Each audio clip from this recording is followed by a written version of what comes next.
of my overweight patients blame their struggles on their slow metabolism. Whenever I hear that, I realize that a lot of people aren't exactly sure what metabolism really is and whether or not there's anything they can do to speed it up. But it's not that complicated, and if you understand what determines your metabolic rate, it's a lot easier to understand what you can and can't do about it. Simply put, your metabolic rate is the number of calories your body uses every day just to keep your vital processes going.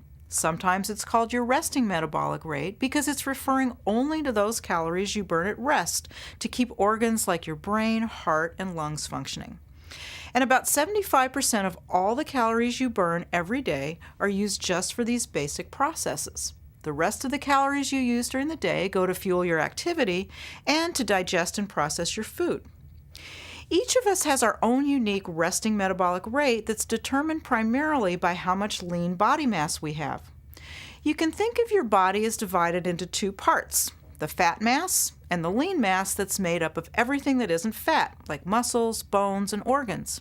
Every pound of body fat you have burns only about 2 calories a day, but every pound of lean mass burns 7 times that amount.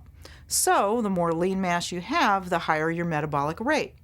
Since a big portion of your lean body mass is made up of muscle, one of the best things you can do to boost your metabolic rate is to do some strength training exercises that will build muscle. This is one of the reasons that weight tends to creep up with age. As people get older, they tend to exercise less and less intensely. So they lose lean mass over time, which drops the metabolic rate. And if they don't cut calories to offset this decline, the pounds start to pile up. It is true that your metabolic rate can slow a bit when you start dieting and cut calories. It's your body's natural response to try to conserve if it senses that fewer calories are coming in.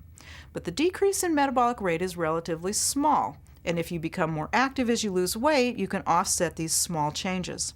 It's also a good idea to eat small, frequent meals to keep the body from shifting into conservation mode.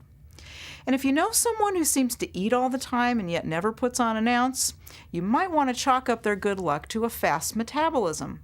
That could be. They may have more muscle than the average person, which would make for a higher metabolic rate. But naturally slender people also tend to move around more. They fidget, they talk with their hands, they walk down the hall to talk to a colleague instead of emailing.